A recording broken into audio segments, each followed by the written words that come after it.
Thank you very much for the opportunity to discuss the situation.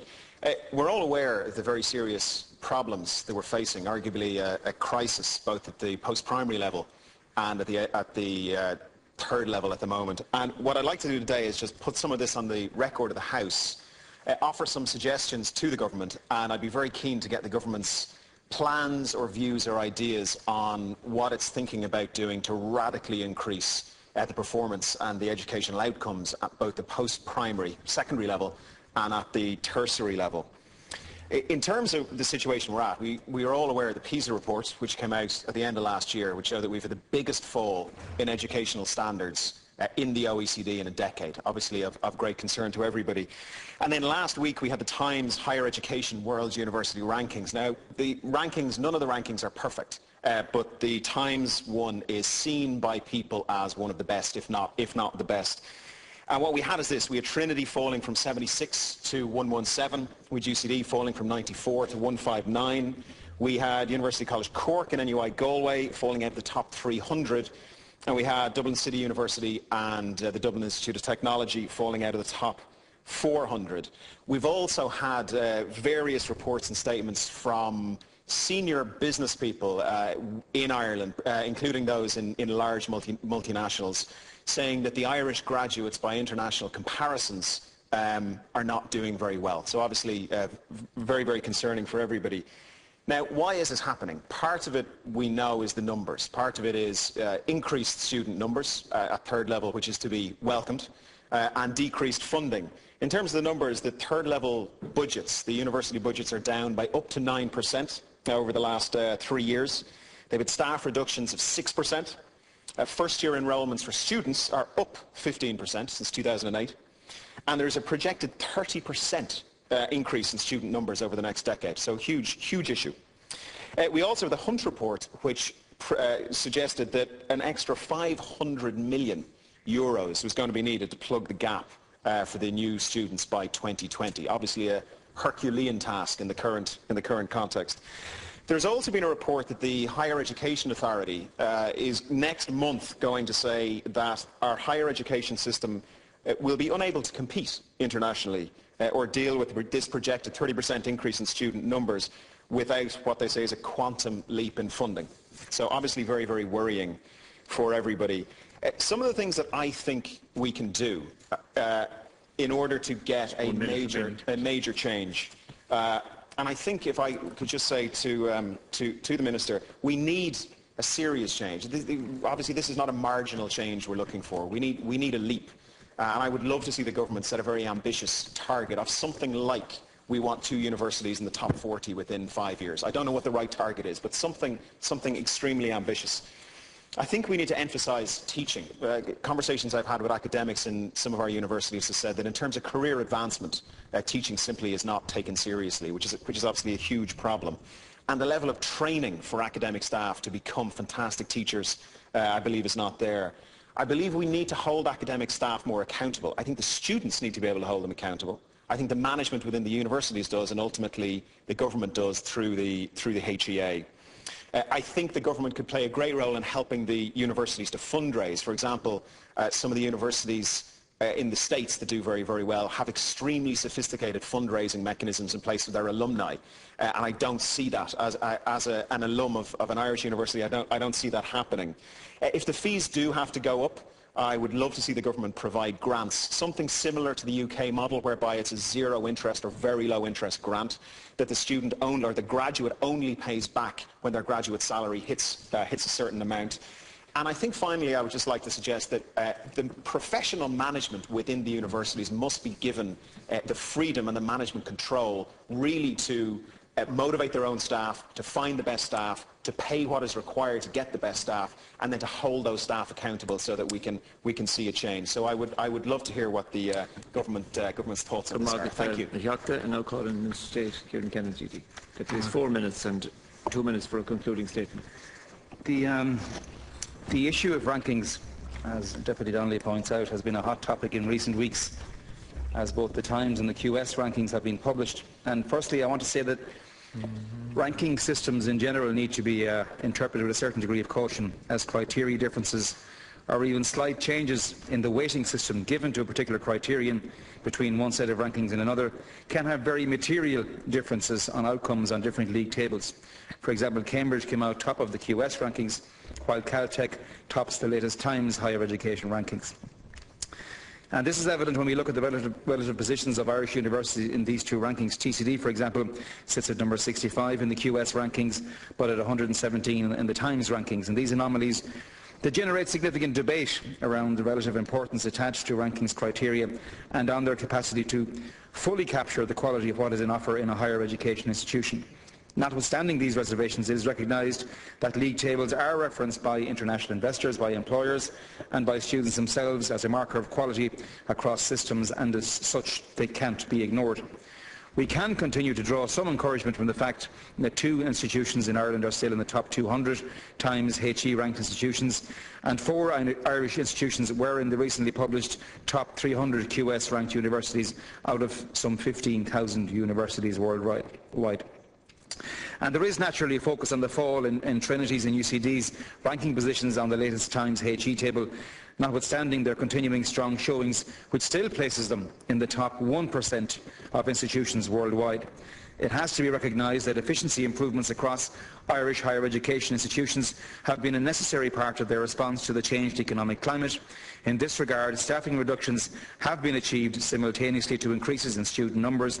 These efficiency gains have been delivered for the benefit of Irish students and Irish taxpayers, and it is acknowledged that they also have a related impact on Irish institutions' ratings based on the Times HE ranking criteria, given that these particular criteria, they include direct input measures of staff to student ratios. Even in a climate of managing public service numbers and costs, it is important to emphasise that the operation of necessary staffing restrictions in the higher education sector has been implemented in an exceptional manner that maximises the latitude of institutions to fill frontline posts and maintains their freedom to fill externally funded and revenue-generating posts. While some higher education systems have invested heavily in elite institutions and have adopted a policy of differentiated support for different tiers of institutions, in Ireland our focus is on sustaining and advancing performance across the whole system. And in this regard, we can draw a certain degree of encouragement from the overall performance of the Irish system on the latest Times HE system, where Ireland places firmly in the world's top 20. We are ranked 17th overall and are ranked 6th in the world relative to our GDP. It's also encouraging to note that in separate international measures of system performance, the Irish higher education system ranked first out of 28 countries in terms of how international employers rate our graduates for employability. We also ranked highly for the efficiency of our system. I'm anxious to move the debate around the performance of our higher education system into a more outcome-focused space. The overall quality of the graduates we produce and the responsiveness of our institutions to a range of external demands is what we need to concentrate upon. And the strategy that we're now embarking upon for the development and the reform of higher education, it aims to enhance autonomy, innovation, accountability, as the Deputy referred to earlier on, and performance across the system. It is an important agenda, and I want to thank Deputy Donnelly for raising it today. Well, it's 2 minutes for the day. Thank you, Minister. Minister, with respect, most of what I just heard was a defence of the Irish third-level system. Things like, look, we're in the top % worldwide. Now, if that's the mindset we're going to have, if we're going to have a mindset that when we've had this extraordinarily bad news in terms of international rankings in our secondary schools and in our universities, if a government coming in, which doesn't have to defend anything because it didn't run the system that got us to the situation, says, broadly, we're okay, we're in the top 1%, sure, don't we still have 2 in the top 200? I'm worried. That gives me no ease at all. I'm not hearing any vision, I'm not hearing any ambition. I'm not hearing any acceptance, really, that this is an incredibly difficult, dangerous situation and we need to start taking very bold moves. There was a generic statement about autonomy and performance, but I didn't hear a single idea. I didn't hear anything saying, you know what, we're in a heap of trouble here, we've got no money, student numbers are rising, here are great things we're going to do that we've seen from abroad, that we've seen in Oxford or Cambridge or some of the Ivy League colleges in the US or whatever. This is what we're going to start doing here. I haven't heard any of that. If I was the chief executive of one of the large multilateral companies here, I wouldn't take any solace in what I've just heard. So can I ask the Minister again, do you accept that the situation is extremely serious? Do you accept that we need a step change? We need to set a really bold challenge for our universities. And can you give us some of the ideas that you think might start to get us there over the next sort of 12 to 24 months? Thank you. Antara, 2 minutes to make a concluding statement. Thank you. I wouldn't go as far as to describe it as a difficult and dangerous situation. You referred earlier on to the success in the international rankings of the Ivy League, particularly the Ivy League colleges in the US, and one has to conclude that that is because they are incredibly well funded through the alumni system, as you mentioned earlier, and that's certainly an area we have to look at ourselves.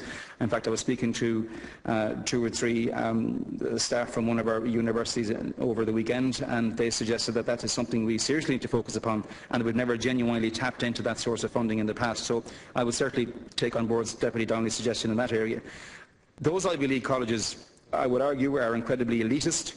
As far as I'm aware, the fees associated with them are particularly expensive, and only a certain sector of the population in the US can gain access to those colleges. What we're trying to do in this country is to provide for a very high level of outcome across the whole of particularly the further education and third level sector. We're doing it in a time when we have very, very limited resources to do so. As the system expands over the next number of years, and it will, because, as you say, the numbers entering third level are thankfully increasing all the time, it's important that we maintain the focus on high quality outcomes. And this is going to require some very hard decisions, and yes, I concede it's going to require some pretty innovative and lateral thinking as well. And I can assure you this government is more than capable of engaging in that kind of thinking. But we always, at all times, have to focus on equity of access and on the equality of outcomes.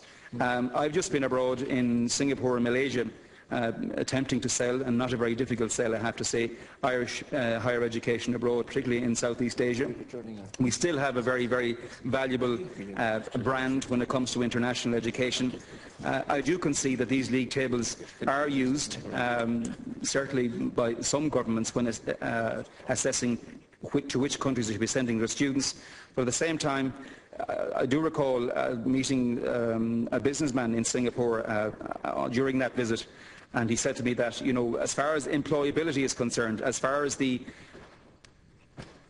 skills of communication, decision-making, management skills that all of our students have, irrespective of what discipline they come from, they are very, very high indeed. So I still think we are providing a very, very high-quality level of education across our whole system. But I do concede that there are challenges there, and the challenges need to be addressed. Engaging in that kind of lateral thinking you're suggesting.